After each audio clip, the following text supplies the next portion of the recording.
Fungsi pengawasan yang melekat pada BPOM menuai sorotan dari berbagai kalangan.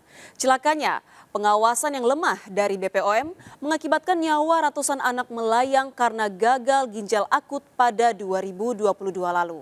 Bahkan, dalam penanganan gagal ginjal akut yang juga kembali merenggut nyawa seorang anak, Kepala BPOM menolak memberikan keterangan kepada awak media.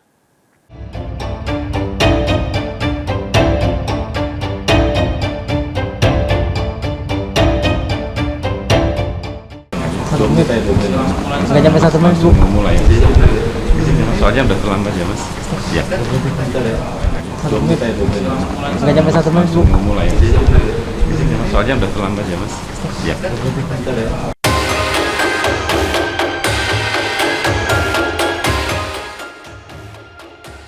Inilah Kepala Badan POM Penny Lukito yang kembali bungkam saat tim delik menghampiri untuk mengkonfirmasi terkait munculnya kasus gagal ginjal akut progresif atipikal pasca Badan POM mengumumkan telah menarik obat-obatan sirup yang diduga mengandung cemaran zat berbahaya. Ditemukannya kembali kasus gagal ginjal akut pada anak pada awal Januari 2023 memang langsung menuai sorotan. Bahkan temuan Kemenkes menyebut pada kasus gagal ginjal akut terbaru diduga kembali dipicu oleh konsumsi obat sirup tertentu.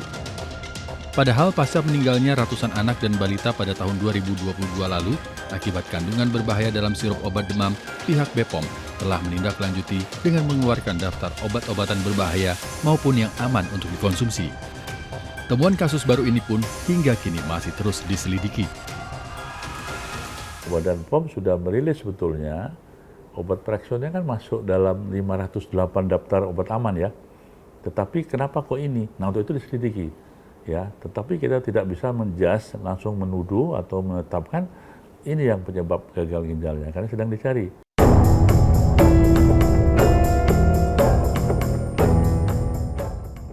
Diketahui sejak Desember 2022 sudah tidak lagi ditemukan adanya kasus baru gagal ginjal akut pada anak. Pihak BPOM sendiri telah melakukan pengujian terhadap ratusan merek obat sirup anak. Langkah ini diambil pasca merebaknya kasus gagal ginjal akut yang merenggut ratusan nyawa balita dan anak-anak sejak Agustus 2022.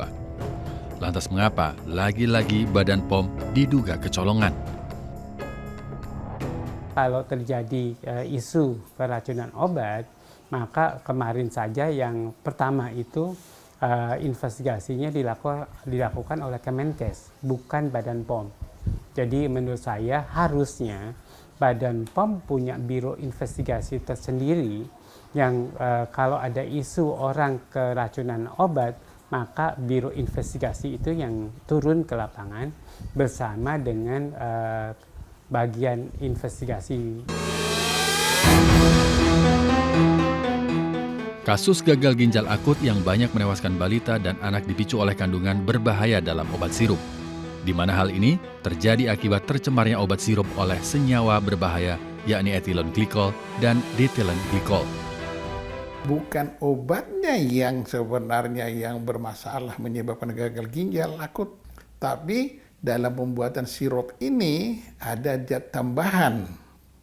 Nah, zat tambahan inilah yang menyebabkan gagal ginjal akut. Jadi bukan obat aktifnya, bukan.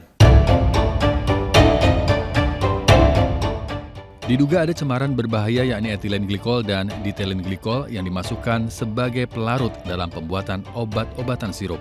Padahal penggunaan ethylene glycol dan diethylene glycol sendiri sudah dilarang untuk dimasukkan dalam pembuatan obat maupun makanan. Sebenarnya seperti yang saya katakan tadi bahwa seharusnya diethylene glycol maupun ethylene glycol tidak ada di dalam obat. Nah, kemungkinan bisa terjadi artinya ada yang terdeteksi artinya di atas ambang batas gitu. Sebenarnya ada ambang batas maksimal yaitu 0,1 mg per mililiter. Tetapi bila dilampaui oleh ambang batas maksimal tersebut maka akan terjadi toksisitas. Nah, sebenarnya yang terjadi adalah bukan industri farmasi secara sengaja untuk mencampurkan dua zat tersebut, tetapi itu terjadi karena adanya impurity atau cemaran pada polyethylene glycol. Nah, polyethylene glycol inilah yang sebenarnya suatu zat yang memang direkomendasikan untuk menjadi pelarut dalam sirup tersebut.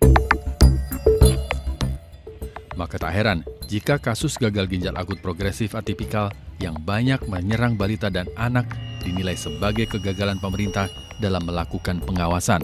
Adapun pengawasan yang dimaksud tidak hanya dalam peredaran, namun juga selama proses produksi obat. Sehingga kasus seperti ini seharusnya tidak muncul kembali, terlebih pemerintah mengaku telah mengendalikan peredaran obat dengan menarik obat-obatan yang mengandung senyawa berbahaya dari pasaran. Kalau misalnya obat ini pembuatan obat ini benar, tentu kan tidak akan menyebabkan. Nah, sekarang pertanyaannya kenapa baru sekarang?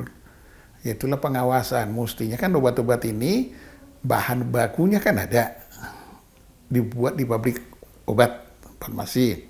Kemudian dalam pembuatan tentu ada tambahan air supaya bentuk sirup, ada zat tambahannya. Nah, mestinya kan disuruh diperiksa dong. Nah, kemudian setelah selesai pabrik kan mestinya diperiksa lagi lah. Masuk ke pasar kan diperiksa oleh BP POM. Nah, sekarang barangkali di sinilah misinya pengawasan ini, sehingga obat ini bisa beredar tapi dalam jumlah kadar yang melebihi, yang mestinya tidak boleh ke pasaran, kan begitu. Jadi di situ sebenarnya sekarang persoalannya di mana pengawasan yang kurang. Munculnya kembali kasus gagal ginjal akut pada anak harus menjadi perhatian bersama semua pihak. Bagi para orang tua diimbau untuk waspada dalam memberikan obat-obatan saat anak demam. Gagal ginjal akut tentunya penyebabnya banyak sekali ya. Jadi tidak hanya dari konsumsi obat yang berlebihan, tetapi juga dari penyakit-penyakit penyerta yang memang diderita oleh anak tersebut ya. Jadi pada prinsipnya kita harus memberikan obat sesuai dengan dosis takaran gitu ya. Kalau misalnya ternyata kita sadar bahwa itu berlebihan, katakanlah 2 kali lipat, tentu kita harus segera ke dokter untuk mendapatkan pengobatan atau pertolongan. Tapi pada prinsipnya kita harus sesuaikan dengan aturan pemakaian gitu ya. Tidak menggunakan obat tanpa resep dokter, itu yang penting, dan pastikan bahwa obat yang kita minum itu tidak melampaui expired date-nya, itu yang paling penting, terutama untuk sirup ya. Munculnya kembali kasus gagal ginjal akut progresif atipikal yang kembali merenggut nyawa seorang anak menjadi pukulan telak bagi pemerintah untuk tidak main-main dalam melakukan pengawasan. Jangan ada lagi orang tua yang harus kehilangan anak dan balitanya karena kelalaian dalam melakukan pengawasan. BPOM harusnya bisa menjamin peredaran obat aman untuk dikonsumsi.